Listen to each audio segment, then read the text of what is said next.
Kubah uap merupakan alat bantu yang baik untuk ilustrasi, namun tidak dapat dipergunakan untuk menentukan fasa serta mencari properti atau besaran-besaran termodinamika dari substansi murni, karena ketelitiannya yang sangat terbatas.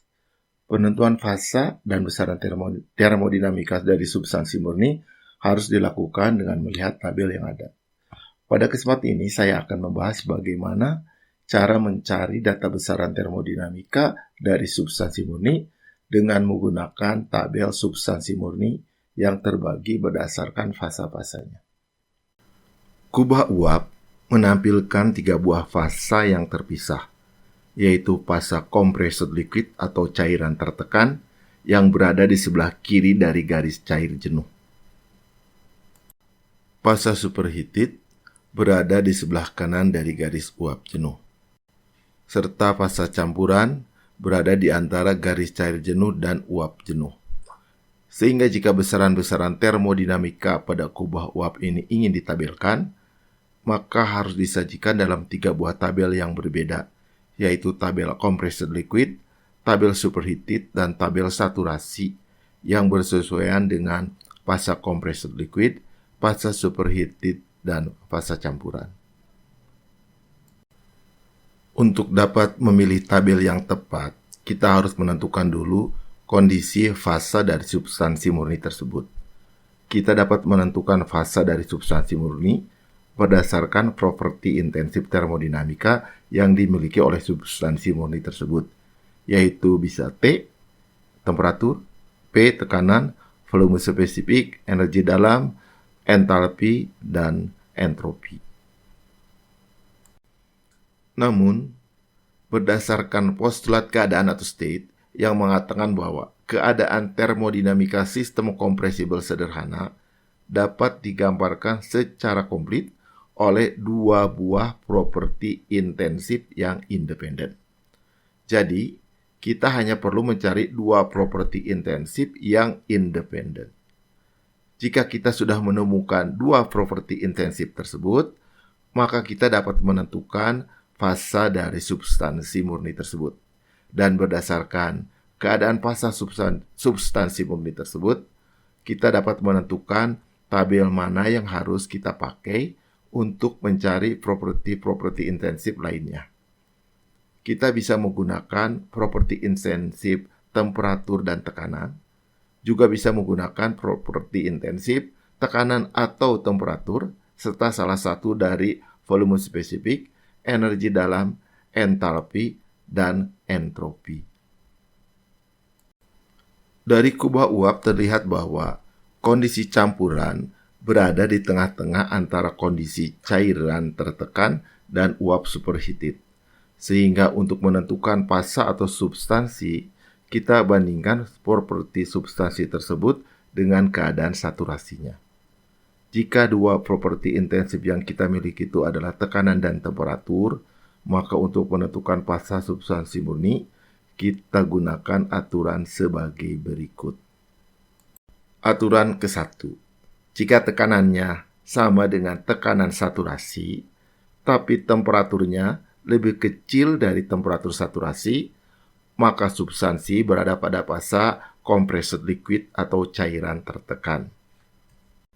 Aturan kedua, jika tekanannya sama dengan tekanan saturasi dan temperaturnya juga sama dengan temperatur saturasi, maka substansi berada pada keadaan saturasi cair dan uap, atau biasa disebut sebagai fasa campuran.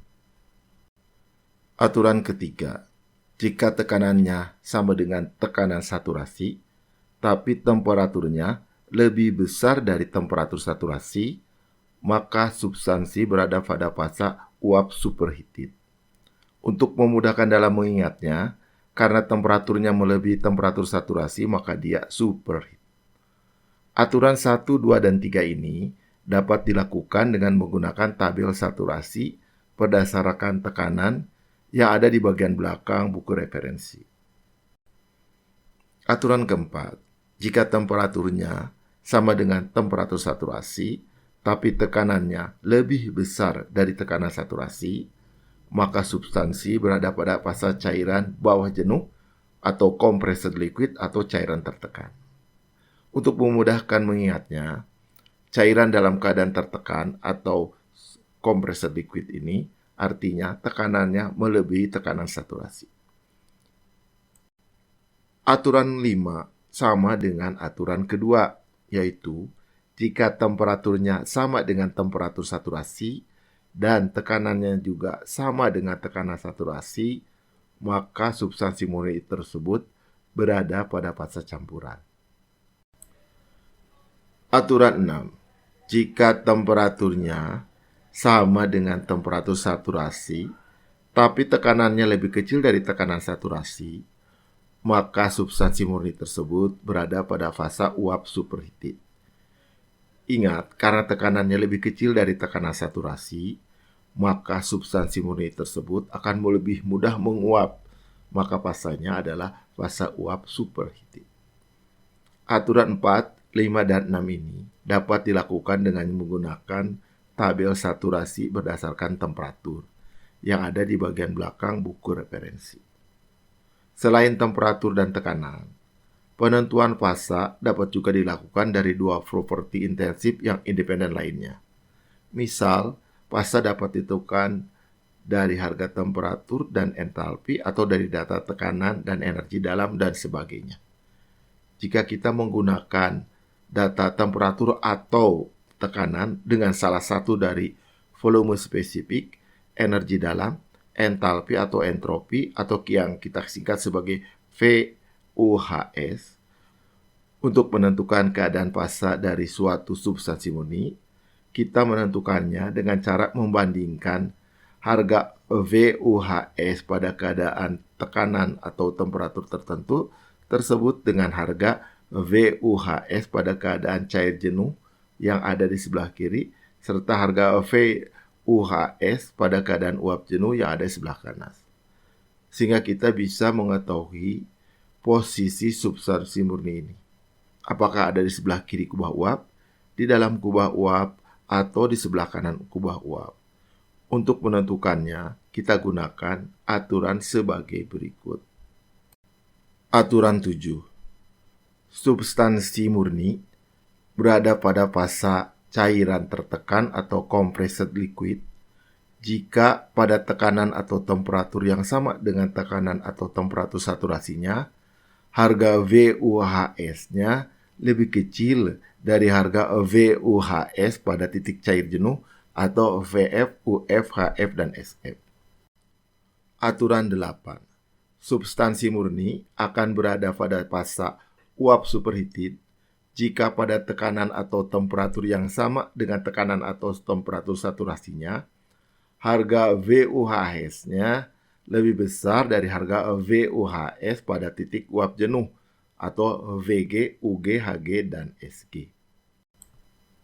Aturan 9.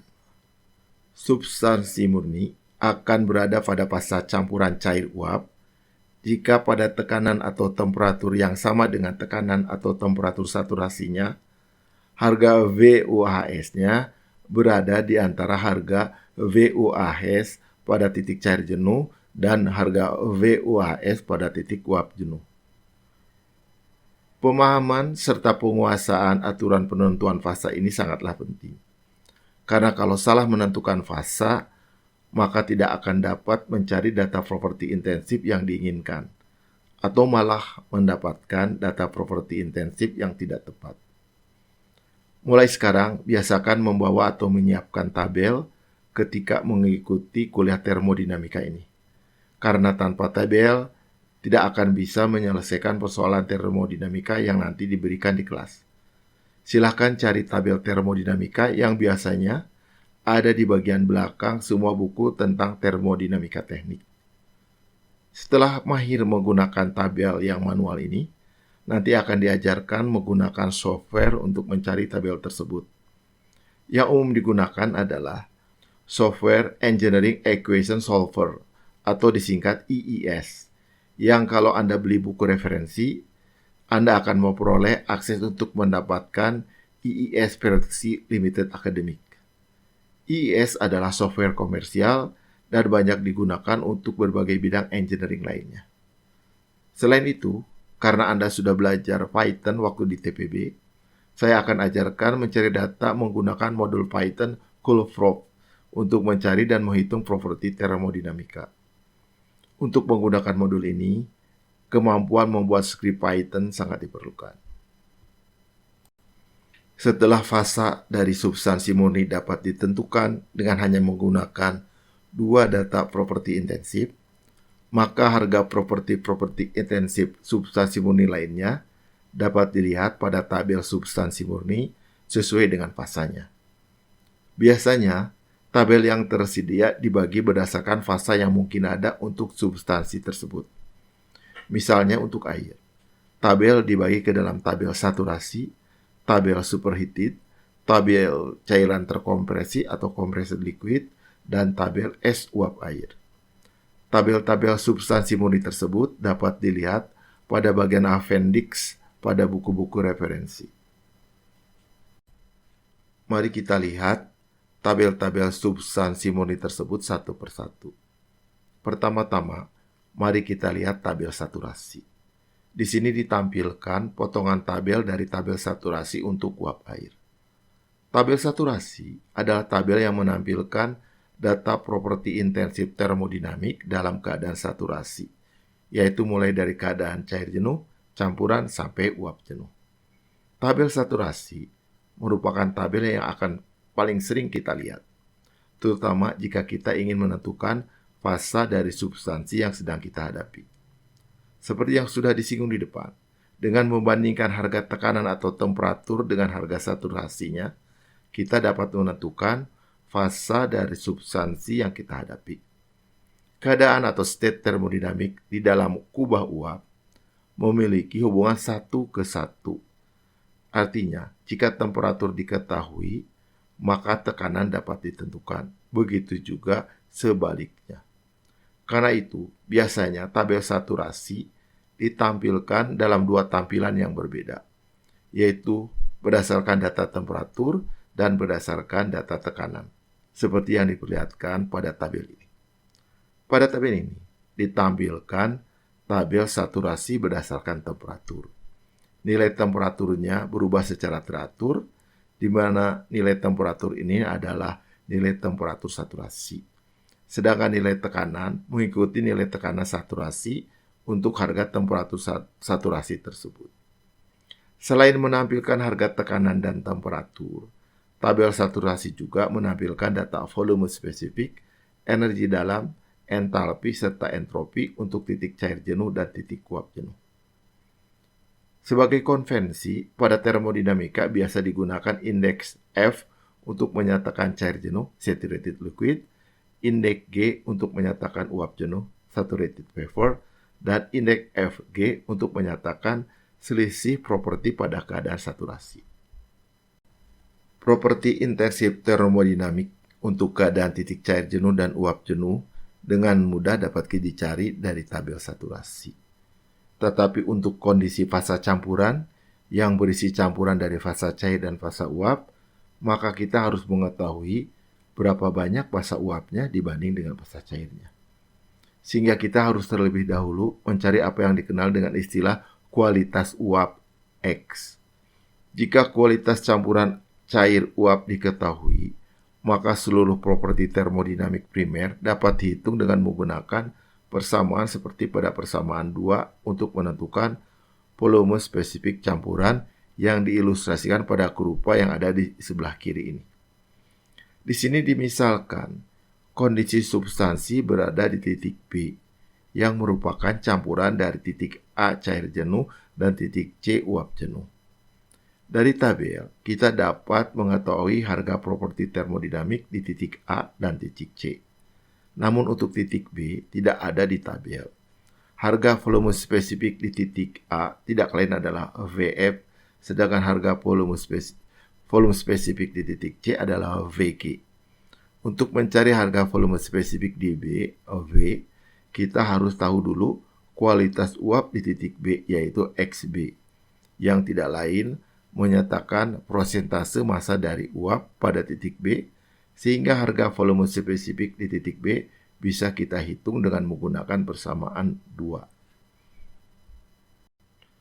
Jika harga kualitas uap diketahui, maka harga properti intensif termodinamika lainnya seperti volume spesifik, energi dalam, entalpi, dan entropi dapat dihitung dengan menggunakan persamaan 3-6. Kebalikannya, jika kita tahu harga properti intensif termodinamika VUHS dari fase campuran, maka dengan menggunakan data dari tabel untuk harga VUHS pada cair jenuh dan uap jenuhnya, kita bisa mencari harga kualitas uap X dengan menggunakan persamaan 3-6. Untuk U, H, dan S, pada tabel terdapat data dengan subscript FG yang tidak lain adalah selisih nilai uap jenuhnya terhadap nilai cair jenuhnya seperti yang diperlihatkan pada persamaan 4-6. Notasi HFG biasanya dikenal sebagai data kalor laten atau entalpi evaporasi, yaitu kalor yang diperlukan untuk mengubah cair jenuh menjadi uap jenuh yang akan banyak kita pergunakan untuk menghitung kalor penguapan. Pada slide ini ditampilkan tabel uap superheated untuk steam. Berbeda dengan tabel saturasi, pada tabel uap superheated, sesuai dengan postulat keadaan, memerlukan dua properti intensif. Dua properti intensif tersebut bisa temperatur dan tekanan, atau salah satu dari temperatur atau tekanan dan satunya lagi di antara volume spesifik, energi dalam, entalpi atau entropi. Dari dua properti intensif tersebut, kita bisa mencari harga properti intensif lainnya. Tabel uap superheated disusun berdasarkan data temperatur untuk berbagai tekanan. Pada bagian paling atas selalu berisi data tekanan dan temperatur pada keadaan saturasi uap atau uap jenuh. Pada slide ini ditampilkan tabel cairan tertekan atau compressed liquid untuk steam. Sama seperti tabel uap superheated, tabel cairan tertekan atau compressed liquid memerlukan dua properti intensif. Namun kalau kita perhatikan tabel compressed liquid ini, data yang ada hanya mulai dari harga tekanan 5 megapascal. Untuk harga tekanan di bawah 5 megapascal tidak ada datanya. Lalu, bagaimana caranya mencari data compressed liquid untuk tekanan yang berada di bawah 5 megapascal? Di sini perlu diperhatikan, karena ini biasanya menjadi sumber kesalahan pada pencarian data yang ujung-ujungnya menjadi sumber kesalahan pada perhitungan. Untuk tekanan di bawah 5 megapascal, maka data properti intensifnya dapat didekati dengan harga untuk cair jenuh pada temperatur yang sama. Camkan, pada temperatur yang sama. Mudahnya, kalau compressed liquid pada tekanan di bawah 5 megapascal, maka abaikanlah data tekanannya, perhatikan data temperaturnya, dan cari data properti intensif pada cair jenuh pada temperatur tersebut. Misal, kita ingin mencari data energi dalam air pada kondisi temperatur 100 derajat Celcius dan tekanan 2 megapascal. Maka kita tahu kondisinya adalah compressed liquid karena temperatur 100 derajat Celcius, tekanan saturasinya adalah 1 atmosfer atau 101,15 kilopascal. Jauh lebih kecil dari harga 2 megapascal. Namun di tabel tidak ada data 2 megapascal untuk compressed liquid. Jadi kita dekati dengan harga energi dalam pada 100 derajat Celcius untuk titik cair jenuh atau UF, bukan pada tekanan 2 megapascal.